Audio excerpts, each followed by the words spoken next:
What's good on there, guys? How are the Battlefielders doing today? I am doing great, thanks for asking. Today we're focusing on the AWS in a Battlefield 4 gun review. Now the AWS is a tricky one because a lot of people consider this weapon OP. By that I mean overpowered, meaning it's stronger than the rest. So we're going to kind of dissect this thing, find out what makes it tick, and then come to the conclusion it's overpowered like everyone says it is. Now the AWS belongs to the support category. It's got a maximum damage of 25 and a minimum damage of 18. The drop-off starts at 8 meters, ending at 55 meters. Now, overall the damage is to be expected. It's a common one in Battlefield 4, and even more so in the support category. There are a few of them that have the high 34 damage. This is not one of them, but it still stays pretty consistent, almost always being a 4, 5, 6 shot kind of weapon. Now this thing has a pretty high fire rate of 780 rounds per minute, a bullet velocity of 580 meters per second, and a magazine capacity of 99 plus 1! That's 100, guys!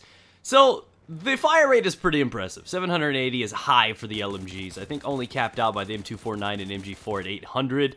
And even the muzzle velocity is pretty impressive on this thing as well. Last but definitely not least, we have the reload speed of 3.5 seconds with a bullet remaining, and on empty of 4.85 seconds. Now looking at that, that's kind of like, I don't know what I think about that. But for a weapon in the support category, that's actually pretty awesome. Recoil, it's got 0.3 vertical, 0.25 to the left, 0.3 to the right. Now, if you don't know what those mean, just understand that that is a pretty average, nice, safe area to be. Many of the other support weapons have a lot more recoil, and a couple of them have a little bit less, but honestly, that's a really, really awesome result. So naturally, at this point, it's time to compare this weapon to another one in the game, and I'm kind of going off in a different direction today. We're going to be comparing the AWS to the M416 assault rifle. Now, as you can see, that they're pretty similar.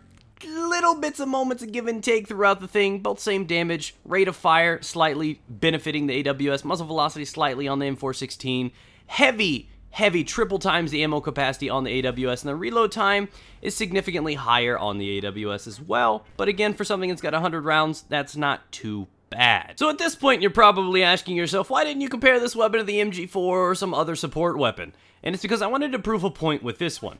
As you can see, the base stats are almost identical, little bits of give and take, but this gun is extremely similar to the M416 assault rifle. Now, the major differences between this are not the reload, because when you've got 100 rounds, reloads are not that common, not that important, and even still, a 3.5 second reload on a weapon that's got 100 rounds is not that traumatic.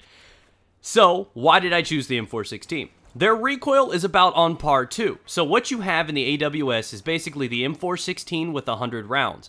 Now, obviously, you have to think there has to be a flaw, and there is one, and that is with the spread. What I will tell you is that the spread is not significant enough to trump the fact that this thing has 100 rounds. You're basically giving the support category an assault rifle, which at most times I'd be like, well, that's not a big deal because the carbines kind of can go on all kits too, and they're damn near as good as the assault rifles in most cases. But when you put in the fact that this thing has over triple the ammo than your standard rifle, that's where you draw the flag. That's where that line is crossed, that this weapon is overpowered because it's as good as basically any other weapon in the game. Just imagine right now that you put a 100-round mag instead of a 30-round mag on the M416 and see how much that imbalances the assault class. Then relocate it back to the support class and also give the fact that this thing has more suppressive abilities too. So, at the end of this day, this gun can spray through ammo. It's got infinite ammo because it's on the support class, so not only are you a little bit more confident and comfortable shooting range where you wouldn't take 30 shots to shoot a guy at 100 meters, but you can do that with the AWS. That's what I'm saying. This gun is in fact overpowered, and I think about the only way to fix that, to, if you will, nerf it, would be to drop the ammo capacity down to about 40 or 50. It's understandable. That, or increase the recoil a bit so that it's a little bit more like, well, the rest of the guns in the class. So now that we've covered all of that, let's talk about what you should equip on this bad boy. Now, the AWS works best to me with the holographic laser sight, no barrel attachment, and the stubby potato.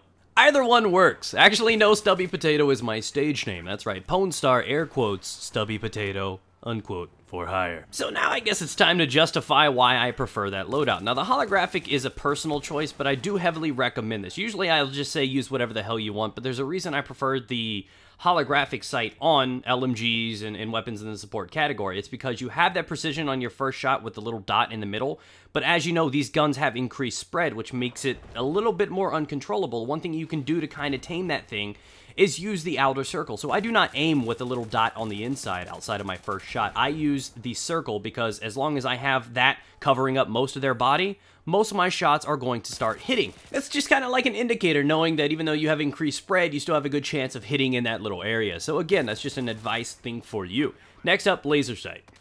Don't even have to explain it. Better hip fire. This thing doesn't have the best hip fire, but it also is pretty reliable. Next, the reason I had no barrel. You can put a flash hider on there, which is something I would recommend, but the reason I put no barrel on there is to kind of make people realize that you do not want to put anything else on this. You put the muzzle brake compensator or anything like that, you're actually going to increase the spread. Now, what we do know about this weapon is the spread is its only real flaw. Adding to that, it's like punching a dead person. Like, why would you do that? The damage is done. Why increase that? It's just kind of back-asswards to me.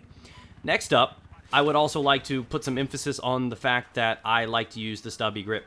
Now, that is something that decreases the spread. The stubby and the potato actually decrease that. Now, the vertical is kind of reliable too, but it's just not as beneficial to this weapon as the other two. Avoid the angled. No need in having that or the folding, just not really need a purpose to explain that. They don't do enough for you. So hopefully this video is kind of giving you a little bit of an understanding about why people say this gun is in fact overpowered. Something can be overpowered and not game breaking or ruin the game. Something can in fact just be stronger or stand out in the class, making it unfair and unbalanced. That's what this gun is. Honestly, it's an easy fix. Like I said, two things that they can easily do is add a little bit more recoil, but even then, I think the most logical thing to do with this being so similar to an assault rifle is to limit the actual ammo capacity down to 40 or 50, because that's what separates it for the most part. So again, thank you guys for watching. If you found this video valuable, please be sure to smack the like button, as it always helps the channel grow. And also do me a favor by putting a comment down below and telling me what gun you would like to see reviewed next. If all goes well, I'm going to start doing these about twice a week for you guys, and then I even have a show to carry on after this one. So hopefully you guys have enjoyed this and learned something today. I hope you guys have a great weekend. I sure will. So stay moist, ladies and gentlemen. Awesome. Awesome to the max.